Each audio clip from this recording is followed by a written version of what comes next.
తండ్రి. ప్రియ దేవుని సంగమా, ఎంత అద్భుతమైనటువంటి దేవుని సన్నిధి, దేవుని సంగమం. ఈరోజు ప్రభు మనలను ప్రేమించి మరొక అద్భుతమైనటువంటి ఈ 2026 సంవత్సరం చూడడానికి ఒక అవకాశాన్ని మనకి ఇచ్చారు. నిజంగా చాలా మంది ఈ సంవత్సరం నేను ఉంటానో లేదో అని గతంలో చాలా మంది నాకు చెప్పారు. కానీ వారు ఈరోజు అయితే లేదు. కొన్నిసార్లు అలా జ్ఞాపకం చేసుకుంటారే, ఫలానా వ్యక్తి లేడు, ఫలానా వ్యక్తి లేడు, ఫలానా ఆమె లేదు, ఫలానా బిడ్డ లేడు. చెప్పాడు కదా 2026 ఉంటాను, లేక 2026లో 27లో ఈ కార్యక్రమం చేస్తానని కొందరు డేట్లు కూడా పెట్టుకొని ఈ డేట్లో అయ్యారు ఎవరికి ఇవ్వకండి, ఈ డేట్ మాకే అని చెప్పి అసలు కూడా లేకపోలేదు. దేవుని సంగమా, ఏదేమైనా దేవుని కృపలో మనం ఈరోజు దేవుని సన్నిధిలో ఉన్నాం. అది కేవలం దేవుని యొక్క దయ మాత్రమే. ఆమేన్. ఒకసారి చెప్పండి, దేవుని స్తోత్రం చెల్లించండి. హల్లెలూయా. చూడండి ఎంత గొప్ప దేవుని యొక్క సంగమం. ఈరోజు దేవుడు మనతో మాట్లాడేటువంటి ఈ 42వ కీర్తన ఉత్తర 10 భాగాల్లో చదువుకున్నాం. చాలా అద్భుతమైన వాక్యం అండి. ఈ 66 పుస్తకాల్లో ఉన్నటువంటి లేఖన భాగాలు నేను ఇక్కడ పరిచర్య ఎంతవరకు ప్రభువు నడిపిస్తారో కానీ ఈ 66 పుస్తకాల్లో నా జీవితాంతం కూడా చెప్పిన చాలానేటువంటి విశేషాలు ఉన్నాయి. హల్లెలూయా. ఎంత వేగంగా ఈ 66 పుస్తకాల్లో ఉన్నవన్నీ నీకు చెప్పాలి. రోజుకొక నూతనమైన సంగతులు మనకు అందులో నుంచి నా జీవితాంతం తీసిన ఈ భూమి మీద ఉన్నటువంటి ప్రజలందరూ కూడా వివరించిన ఇంకా మిగిలిపోతూనే ఉంటారండి. స్తోత్రం. హల్లెలూయా. అంటే ఎంత భీకరమైన కార్యాలు ఈ పుస్తకంలో ఉన్నాయో, ఆయన ఈ భూమి మీద జరిగించాడో, అంత మహిమ కలిగిన దేవుణ్ణి మనం ఆరాధిస్తున్నాం. కాబట్టి ప్రతిరోజు ఒక నూతనమైనటువంటి ఉత్సాహంతో రావాలి. ప్రభా, నువ్వేదో ఒకటి నాకు ఇస్తావు, ఈరోజు ఏదో ఒకటి నాకు ఇచ్చే పంపిస్తావు. ఈరోజు దేవుడు మనతో మాట్లాడే అంశం ఏంటంటే, దేవుని సంగమా, నీటి వాగుల ఎండమావుల. అందరూ గుర్తుంచుకోండి, నీటి వాగుల ఎండమావుల. అందులోనే మనకు వాక్యం అంతా, మొత్తం సమాచారం అంతా వచ్చేస్తుంది. నిజానికి ఇక్కడ మనకు కనిపిస్తున్నటువంటి దుప్పి కనిపిస్తూ ఉంది. చాలాసార్లు విన్నారు కానీ ఆ వర్తమానం వేరు. మీరు ప్రతి వర్తమానంలో కూడా ఒక ప్రత్యేకతను చూస్తారు. ఆమేన్. దేవుడు బిడ్డలారా, ఇక్కడ ఏంటంటే ఈ దుప్పి నీటి వాగుల కొరకు ఆశపడుతూ ఉంటాడు. అంటే ఎక్కడ ఉన్నటువంటి నీరు, దానికి కనిపిస్తున్న దగ్గరలో ఉన్న నీరుకి అది ఏమాత్రం కూడా ఇష్టపడదు. కానీ ఆ దొరికింది కదా, నేను తాగేసి తృప్తి చెందుతాను, సరే ఈ పూటకి దీంతో అడ్జస్ట్ అవుతాను, సరిపెట్టుకుంటాను అనే జాతి అయితే అది కాదు. హల్లెలూయా. మరి ఏంటిది ప్రభావము? దీని ప్రత్యేకత ఏంటంటే, ఇది నీటి వాగుల కొరకు చాలా దూరంలో ఉన్నటువంటి ఆ స్థలాలకు, ఎక్కడైతే నీటి వాగులు సశలమైనటువంటి ఆ ప్రత్యేకంగా ఉండేటువంటి ఆ వాగుల దగ్గరికి ఈ దుప్పి ప్రయాణం చేస్తూ వెళ్తూ ఉంటారు. దేవుని బిడ్డలారా, నేను కేవలం దుప్పు కోసం చెప్పట్లేదు.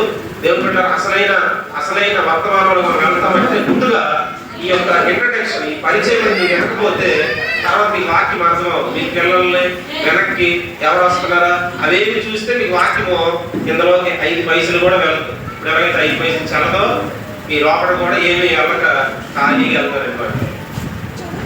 కాబట్టి ఈ దుప్పి చాలా సుదీర్ఘమైనటువంటి ప్రయాణం చేస్తూ ఉంది. దేని కొరకు? నీటి వాగుల కొరకు.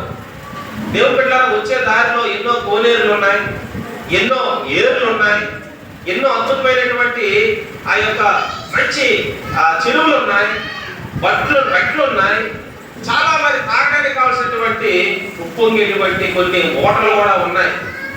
కానీ ఇది నీటి వాగుల కొరకు మాత్రమే దుప్పి వెళ్తూ ఉంటాడు. దేవుని బిడ్డలారా, అంటే ఈ నీటి వాగు దేనికి గుర్తుగా ఉంది? ఇప్పుడు నీటి వాగు దేనికి గుర్తుగా ఉందంటే సంఘానికి గుర్తుగా ఉంది.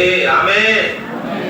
దేవుని సంగమా, ఇది చాలాసార్లు దూరంగా వెళ్తున్నప్పుడు, అడవిలో మనం వెళ్తున్నప్పుడు, లేకపోతే మంచి ఎండ, ఇక్కడ వస్తున్న వేసవికాలము మనం ఎండలో నడుస్తున్నప్పుడు 2 గంటలప్పుడు, 2:30, 1 గంట సమయంలో రోడ్డు మీద మనకి 1 కిలోమీటర్ నుంచి లేకపోతే 1/2 కిలోమీటర్ నుంచి ఆ రోడ్డు ఎలా కనిపిస్తుందమ్మా? ఆవిరి లాంటిది ఒక ఎండ మావులు కనిపిస్తుంది. దాన్ని ఎండ మావులు అంటారు. దగ్గర ఏదో నీరు ఉన్నట్టుగా అనిపిస్తుంటది, ఒక మెరుపు లాంటిది.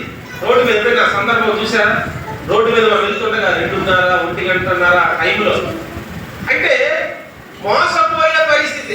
ఏదో నీరు ఉంది కదా అనుకొని వెళ్ళిపోతుంటే అది అలానే నడిపిస్తుందే తప్ప ఎక్కడ కూడా నీరు అనేటువంటిది లేదు. దేవుని సంగమా, ఈరోజు ఆ ఎండమావులు చూసి చాలా మంది అక్కడ ఉన్నటువంటి నీటి వాగులు అనుకొని వెళ్ళిపోతూ ఉన్నారు.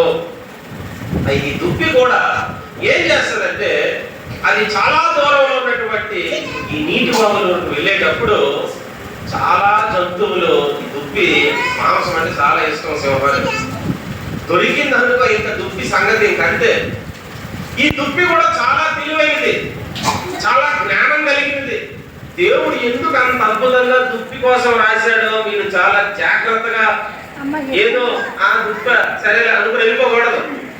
ఆ దుప్పుకున్న తెలివితేటలు, ఆ దుప్పుకున్నటువంటి ఆ యొక్క చాలా సమయానుస్ఫూర్తైనటువంటి చౌకత్యాన్ని అని దానికి ఉన్నటువంటి గంభీరత్వాన్ని మనం చాలా జాగ్రత్తగా ధ్యానించాలి. ఇది దూరం ఉన్నటువంటి ఆ నీటి వాగుల దగ్గరికి వెళ్ళేటప్పుడు చుట్టూ మన అరణ్యాలు, అడవులు, ఎన్నో భయంకరమైన క్రూర జంతువులు ఉంటాయి దేవుని పట్ల. ఇది వెళ్ళేటప్పుడు ఆ నీటి వాగుల్లో దాక్కుంటది. నీటి వాగులోకి వెళ్ళిపోయి అందులో దాక్కొని మీకు సందేహం రావచ్చు, నీటి వాగుల్లో దాక్కుంటే మరి ఊపిరి వాడుతుంది అండి. ఊపిరి ఆడకపోతే చనిపోతుంది కదా, అదేమన్నా చేప కాదు కదా.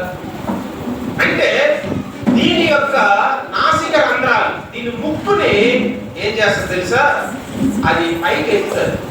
నీటిలో మొత్తం శరీరం అంతా దూరిపోయి ముక్కు మాత్రమే, నాసిక రంధ్రాలు మాత్రమే పైకి ఆ నీటిలో నుంచి పైకి పెడతారు. అంటే బయట సింహం వచ్చే వాసన ఎలా ఉంటది, చాలా భయంకరమైనటువంటి దుర్ఘటన. ఆ దుర్వాసన సింహం దగ్గర ఉండలేమండి. ఈ జూలో ఉన్నటువంటి సింహాలు అయితే కొంత పర్వాలేదు, ఎందుకంటే దానికి మేత కొన్ని విధాలుగా ఉంటాయి. కానీ దాని దగ్గరికి వెళ్ళి ఆ యొక్క ఫారెస్ట్ లో ఉన్న సింహాలు నిత్యం కూడా ఏదో ఒక వన్యమృగాలను కంపు తింటారు కాబట్టి చాలా దుర్వాసన అన్నమాట. అయితే ఇది మాత్రమో ఈ దుప్పి నీటి వాగుల్లో ఉండి దాని నాసిక రంధ్రాలు ముక్కుతో ఎక్కడి నుంచి ఏ జంతువు వస్తుందేమో అని అందులో ఉండి ఆ నీరుని అలా కొంత తాగి అది చాలా జాగ్రత్తగా అది పరిశీలిస్తూ ఉంటుంది. హల్లెలూయా. ఈరోజు మనము సంఘంలో ఉంటేనే మనకి కూడా ప్రపంచం చుట్టూ కూడా ఏమేమి ప్రమాదాలు జరుగుతున్నాయి, ఏమేమి శత్రువులు నీ దగ్గరికి వస్తూ ఉన్నారు, ఏమేమి నువ్వు తప్పించుకోగలవు, ఎలా నువ్వు దాని నుంచి నీవు దేవుడి బిడ్డలారా నీ జీవితాన్ని, నీ కుటుంబాన్ని, నీ యొక్క ముందున్న కాలాన్ని కాపాడుకోవాలంటే ఈ నీటి వాగు అనే సంఘ సహవాసంలో ఉంటేనే మనము కూడా చక్కగా ఉండగలము. చక్కటి సోదరులు చెల్లించండి. హల్లెలూయా. చూడండి ఎందుకు ఈ మొదట్లో చిన్న అక్షరాలతో రాశాడు. 42 కీర్తనలు ఏమని రాశాడు, ద్వితీయ స్కందమాట. అంటే ఇది ఒక భాగం, ఇది చాలా పెద్ద అంశాలు కాబట్టి నేను మీకు చాలా అర్థమైనట్లు చెప్తాను. కాబట్టి మీరు అర్థం చేసుకోవడానికి ప్రయత్నం చేయండి. మీ స్థాయికి వచ్చి నేను వివరిస్తూ ఉన్నాను. ఎన్నో విధాలైనటువంటి భాషలన్నీ కూడా పక్కన పెట్టి ఎన్నో విధాలైనటువంటి వివరణ మీకు ఇస్తే మొత్తం కలవరాలు అయిపోతారు. కాబట్టి మీ స్థాయికి వచ్చి ఈ వాక్యాన్ని మీకు అర్థమవునట్లుగా దేవుడు పెట్టారా ప్రయత్నం చేస్తూ ఉన్నాను. కనుక దయచేసి మీరు అందరూ కూడా వాక్యం వైపు మనసు పెట్టండి. ఆ కింద పిల్లల వైపు, వచ్చే పిల్లల వైపు, మనుషుల వైపు ఎవరి చూడకండి. వాక్యాన్ని వినండి. ఏంటి ఒక పెట్టిగా సరిపోయిందా, ట్రైన్ వెళ్తున్నప్పుడు ఏమైపోతుంది, మొత్తం పళ్ళు అయిపోతాయి అన్నమాట. కాబట్టి ఒక క్రమంగా ఆ పెట్టిలాగా దేవుడు పెట్టారా దేవుడు నడిపిస్తున్నారు, దాని వైపు విందాం.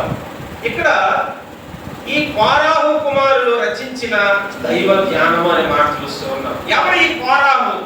ఈ కోరాహు మొదట వారి కోసం మనకు తెలిస్తే అబ్బో ఎంత అద్భుతమైన కీర్తన రాశారా, అసలు ఏంటి బ్యాక్గ్రౌండ్ ఏంటి, వీరి వెనుకున్నటువంటి కథ ఏంటి? దేవుడి సంగమా, ఈ కోరాహు అనేటువంటి వారు ఆ మాట నేను చదివించాను. 36వ అధ్యాయం ఆదికాండము 16వ వచనం నుంచి మనకి దేవుడు పెట్టారా ఆ కోరాహు పిల్లలు వారి తల్లిదండ్రులు మనకు అక్కడ కనిపిస్తూ ఉన్నారు. చదవండి.